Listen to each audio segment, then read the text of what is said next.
It's what the president might demand from the UK in return for striking a trade deal that has many people here worried, as Hadass was saying there. Let's go to Kate Andrews, Associate Director at the Institute for Economic Affairs.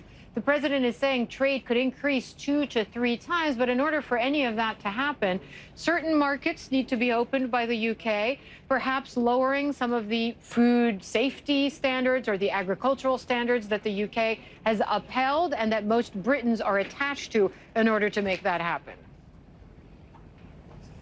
I think this is a political storm in a teacup.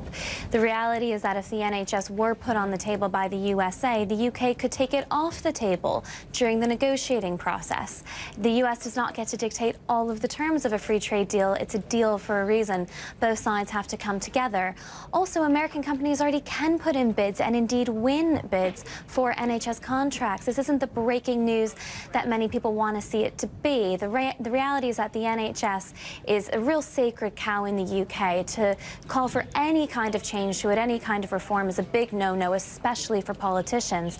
So I think that this is being built up in many ways, almost as a signaling point about how much one might care for the NHS. Seems deeply unlikely that the UK would negotiate on the NHS. Agriculture seems more likely because the evidence around things like chlorinated chicken actually suggests that it can reduce the amount of food poisoning. But this is all going to be part of that negotiation. Nothing is said and done until both countries sign on the dotted line.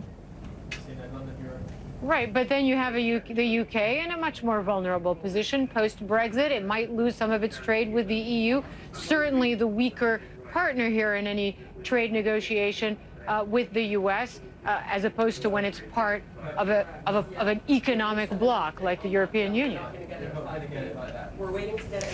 So it's certainly the case that when any country or bloc is doing a trade deal with the U.S., it can be a difficult circumstance. The U.S. is a big power from that perspective.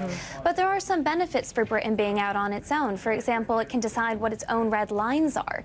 If the EU was doing a free trade deal with the U.S., which it is attempting to do at the moment, all the countries have to sign up to it. The U.K. is in a much better position to do something faster. Now, you make a very good point. Whatever the UK decides with the US, they then in turn have to turn to the EU and say, are you comfortable if any US products potentially get over the border?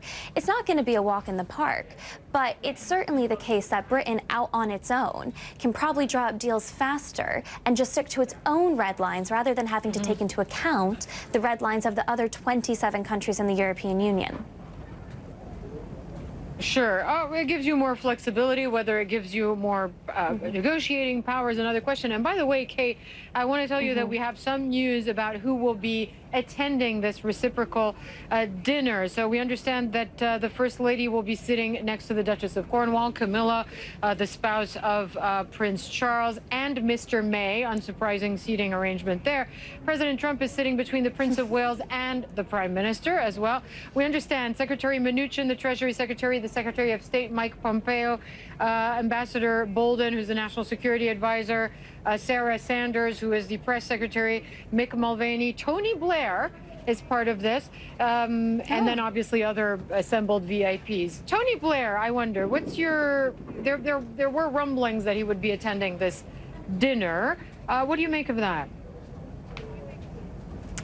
Well, they've brought in all the big political hitters. Tony Blair's a very interesting character in British politics at the moment because obviously he represented and oversaw such a successful time for the Labour Party in UK politics. But the Labour Party has very much shifted to the left. Many in the party now denounce many aspects of Tony Blair. But of course, when Tony Blair was Prime Minister, he also helped facilitate that very special relationship between the US and the UK. And you might think if the Prime Minister attended something similar in the US, that former presidents could be invited.